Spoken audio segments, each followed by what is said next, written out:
Welcome back to Totally Pointless. I am JT. And I am TJ. And today we're diving deep into the Playboy Mansion. The mansion, yeah. But first, a word from our sponsor. Payment Solutions. Payment Solutions is revolutionizing the way business owners handle their transactions. Saving you money on every purchase every time. Yeah, check them out at paymentsolutions.com. All right, back to the Playboy Mansion. All right, are you ready for this? Oh, I have been looking forward to this one. It's juicy. Oh yeah, this is a good one. So much to unpack. We're going to be talking about the Playboy Mansion, and we're going to be pulling information from this excerpt from Hugh Hefner's biography. Hugh Hefner, the man behind the bunny ears. Yes, and we're also going to be talking about some of the rumors that have surrounded the mansion over the years. The rumors are the best part. The rumors are amazing. So the Playboy Mansion, it's synonymous with... like old Hollywood. Yes. A certain era glamour.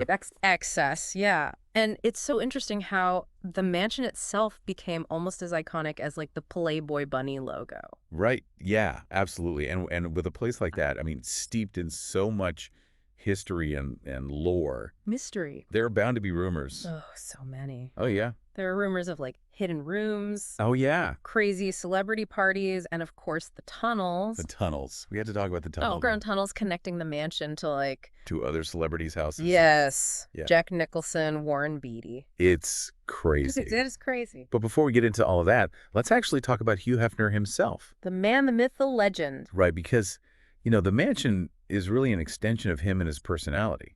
Absolutely. So this biography, it paints a really interesting picture of his early life. Like, you wouldn't expect him to come from such a, like, conservative background. Right. He describes his childhood as emotionally repressed. Which kind of makes you wonder if that's, like, what fueled his, like, desire to kind of break free. Yeah. Yeah, I mean, you know, he really challenged a whole generation's view on, like, sexuality and freedom of expression. Yeah, he kind of became this, like, symbol of, like, rebellion against the establishment. And he did it with, like, a sense of playfulness. Yeah. Which I think is what made it so appealing to people. Yeah, and he created this whole, like, world around Playboy. Yeah. And the mansion was, like, the physical embodiment of that.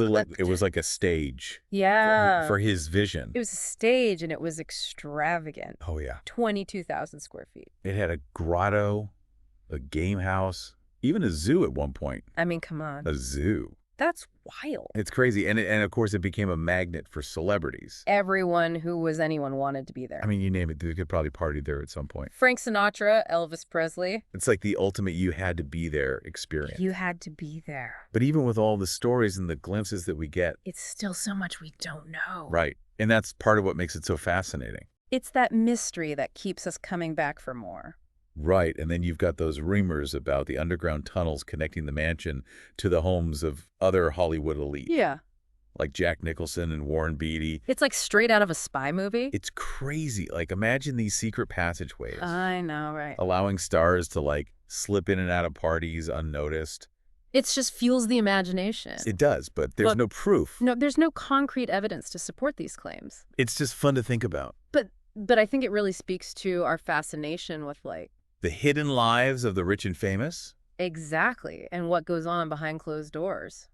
Behind the curtain. Especially when that curtain is shielding a world as, like, glamorous and controversial as the Playboy Mansion. Right. And let's not forget the man at the center of it all, Hugh Hefner. Oh, yeah. I mean, his life was a whirlwind of success controversy. Pushing boundaries. Yeah, he was a complex figure. Definitely. Like, on the one hand, he was a champion for free speech. He challenged conservative social norms. What? His methods often involved, like, objectifying women.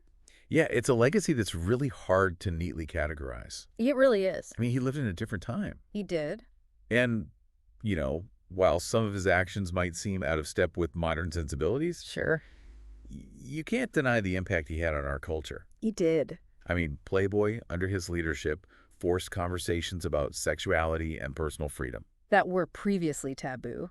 Yeah, absolutely. And his personal life. Oh, don't even get me started. 3 marriages, countless romances. And his last wife was 60 years younger than him. 60 years. It's like he was living out a fantasy. I mean, he kind of was. That most people could only dream of. Yeah, and it all kind of came to an end in 2017. When he passed away. And with his death. Came uncertainty.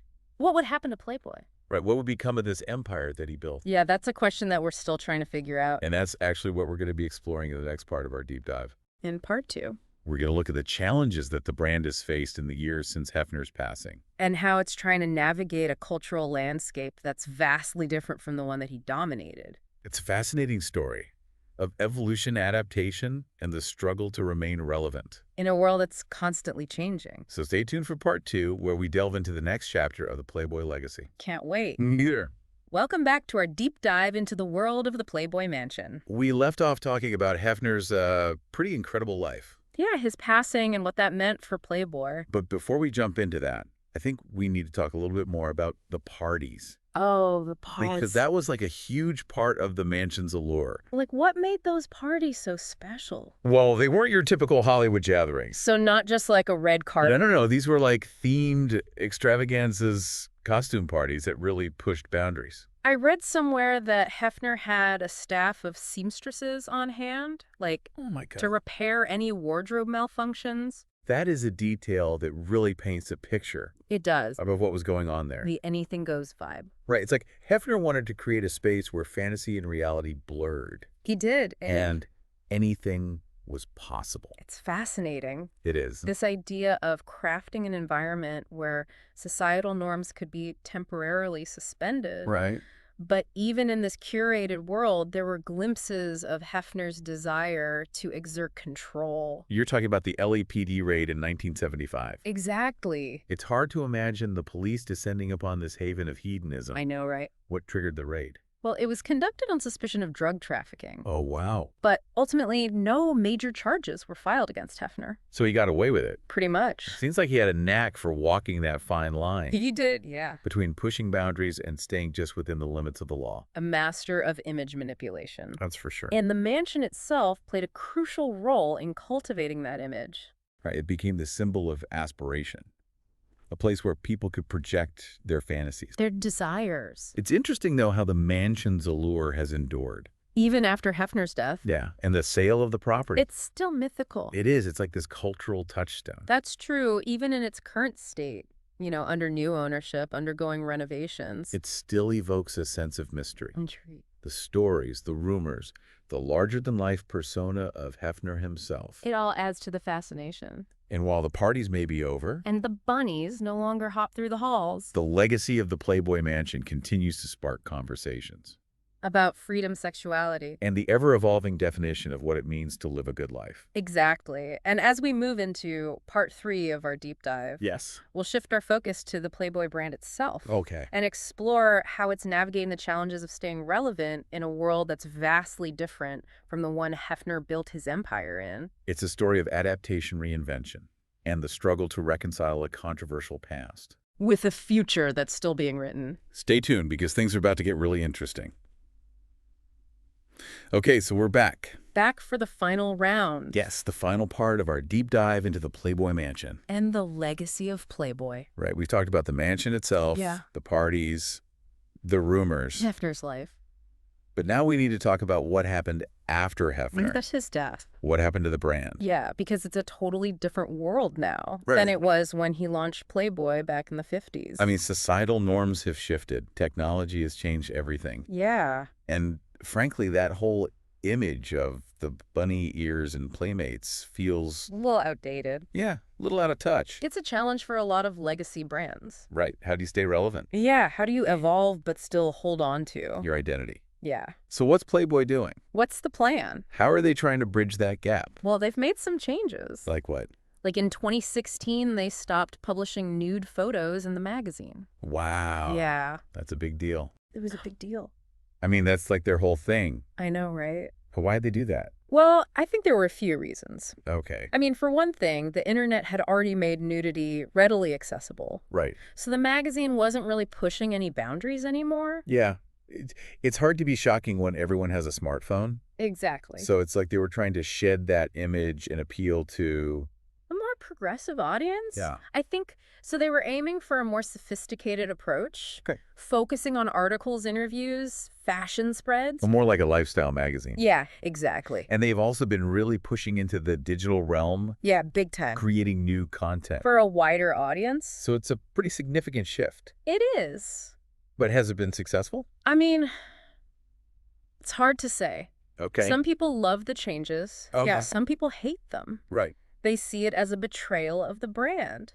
I can see that. And it's worth noting that even with the move away from nudity, Playboy still faces criticism for its portrayal of women.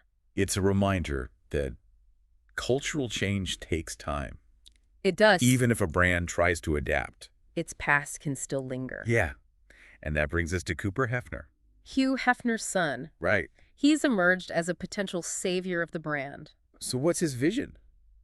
Well, he wants to return Playboy to its roots, Oh, okay. but with a more progressive, inclusive approach. Interesting. He's talked about reclaiming the brand's legacy as a platform for social commentary, Oh, wow. intellectual discourse. So he wants to move away from the purely visual aspects Yeah, and focus on the ideas exactly. that made it culturally significant. That's the goal. It's a bold vision, It is. but can he pull it off?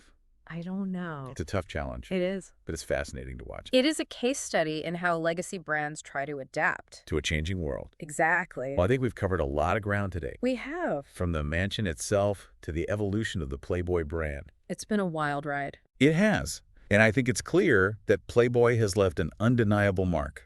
On our culture. Whether you love it or hate it. Or somewhere in between. It's a part of our history. It is, and as we wrap up this deep dive, Yeah. I'm curious to see what the future holds. Me too. Will Playboy succeed in its reinvention? Right. Will the mansion keep its allure? Who knows? Only time will tell. But one thing's for sure, the story is not over. Not even close. Thanks for joining us on this exploration. It's been fun. And until next time, keep those minds curious. And those bunny ears perked. See ya.